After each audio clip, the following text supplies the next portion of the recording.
What's going on, everyone? My name is Twig, bringing you an awesome review for a pretty awesome game today. We're reviewing Metal Gear Solid Delta Snake Eater after obtaining all achievements. With 45 in total, this one took me around 20 hours to get them all using a 2 playthrough path. I bought and played it on PC through Steam, with it officially releasing 2 days ago, but the Digital Deluxe Edition offered 2-day early access that I took advantage of. This was definitely a fun one, coming from a person who had zero experience with Metal Gear games going into this one. There are a ton of missable achievements and a ton of collectibles, which make for a fun trophy hunting experience.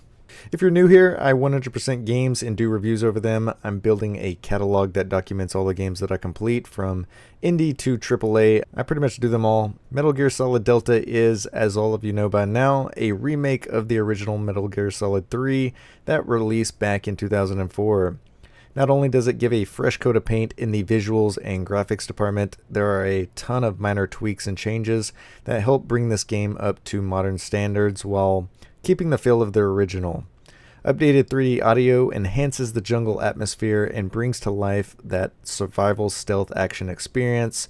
I haven't mentioned it yet, but if you don't know, this is a stealth third-person action game with first-person optional aiming and a ton of cinematic cutscenes to help tell their story. This game is developed and published by Konami and the iconic Hideo Kojima. Very story-rich, with an unraveling story as you get deeper in the game, all the way to the ending credits. I did want to mention a few of the updates that came with this remake. Updated controls, updated movements and animations, on-screen pop-ups to help new players. Photo mode is now in the game, a quick menu to access the radio and camos, and a way to reload saves much faster by not having to go all the way to the main menu to do so. Quality of life changes and some modernization in terms of controls and graphics bring this game to the next level. The cinematic cutscenes are beautiful, and I have to say, I think they did an awesome job at remaking this one because it still plays like I remember seeing the original being played back in the day. There are still loading screens in between areas, and the characters are true to form. Unreal Engine 5 has performed amazingly for me personally, although some people have reported black screens or their game crashing. My game crashed, I think, a total of 2 times in my time with it, both after loading into new areas. There have already been a couple patches and updates which should help out those that are experiencing other issues. I know this is technically a really old game. I do just want to give a brief story background to set up my thoughts for the game as a whole.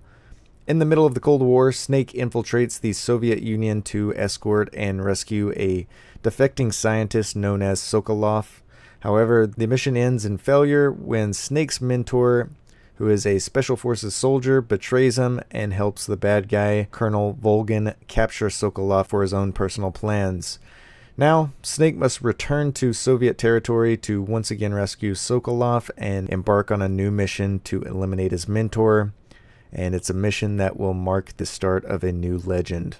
The story, characters, voice acting, gameplay, and music that made the original a sensation return in this remake for modern hardware and consoles. When you boot up the game and start a new playthrough, you have the option to select New Style or Legacy Style, which will determine the control layout, and honestly, it's a pretty cool feature to have. There are a ton of extras that you can go through back on the home screen with the Snake vs. Monkey mode too.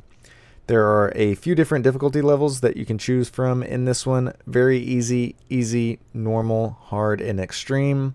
And then European Extreme, with it being unlocked after beating the game on Extreme. With each difficulty increase, certain items are not available to use. Enemies will spot you faster, deal more damage, and Snake has to carry less ammo and will also take longer to heal. In order to obtain the 100%, you will need to either beat the game on Extreme difficulty or European Extreme difficulty, while also following a lot more parameters, which we'll talk about in the achievement breakdown section of the video, all in order to obtain the Foxhound title. I followed PowerPix's guide, which is a 2 playthrough path to 100%, one run obtaining all the collectibles and basically every other achievement in the game on very easy, and then one run on extreme difficulty to get Foxhound. Overall, this is about a 5 or 6 out of 10 difficulty, which isn't too bad. There are a ton of collectibles to get since you have to obtain all camos, shoot all the little duck and frog figures, while also eating one of every type of food in the game, so It's a lot to keep up with. There were a couple things that took me a little bit to get used to, with the quick pop-up menus and equipping different camos to benefit you the most in certain areas, and then using the elements to manipulate your enemies. This is the ultimate stealth game that really puts you in the role of behind enemy lines and being a one-man army. You are constantly being put to the test in maneuvering through parts of the map to remain unseen, as well as battle a wide variety of very different boss fights. If you're new to the game series like me, you'll be surprised at the amount and length of cutscenes, and I watched almost every second of them my first time through the game.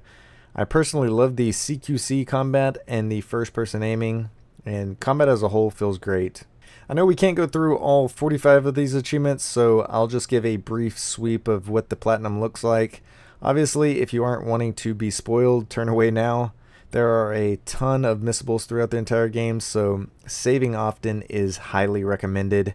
The game does have cross-save progression, so if you need to backtrack to log a food item that you missed, or shoot a Geico or other collectible, you can easily do that to log it in your codec. There's also autosaves, which I took advantage of, especially on my second playthrough.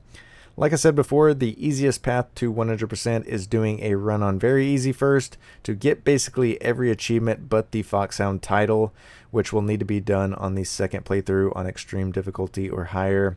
For me, the first run was a kind of learning the game run. Snagging all Geico and Keratin collectibles by shooting all 64 of each will net you with the ghillie suit equipment item to be used on your extreme difficulty playthrough, which will make it way easier, so it's highly recommended that you do that. You can expect this game to take roughly 20 hours or so to 100%, and overall, I wouldn't say it's too bad. You'll unlock achievements for doing things for the first time, like eating a snake, capturing any animal alive, and using the fake death pill. There are also some fun ones to get, like making Snake throw up for the Ralph Called achievement, and getting dirty in the scientist uniform camo for Mud Scientist. Obviously, there are boss-related achievements, with some fun ones mixed in.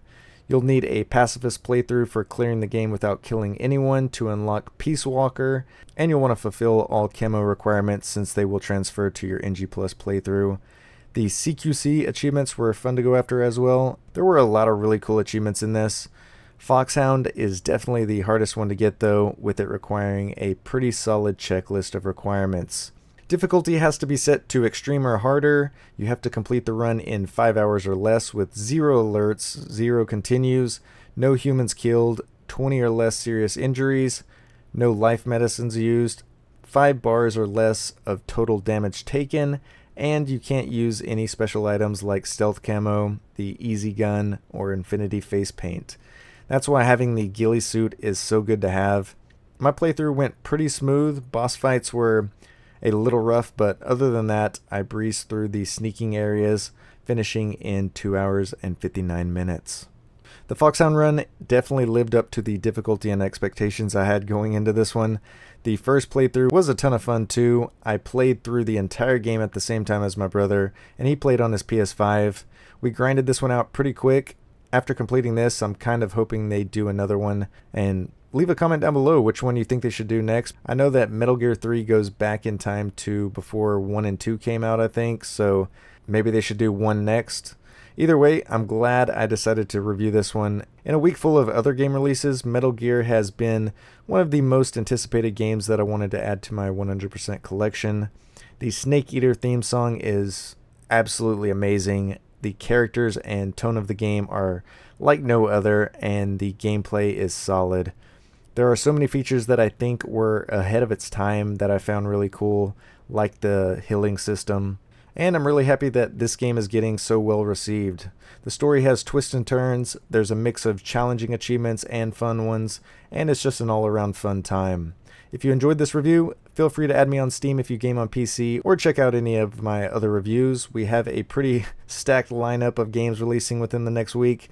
Silksong, Hell Is Us, Chronos, and I'm working on Shinobi right now. Just don't know if I'll be able to finish it before these next games come out. Thank you for watching as always, and I will see you in the next video. Peace.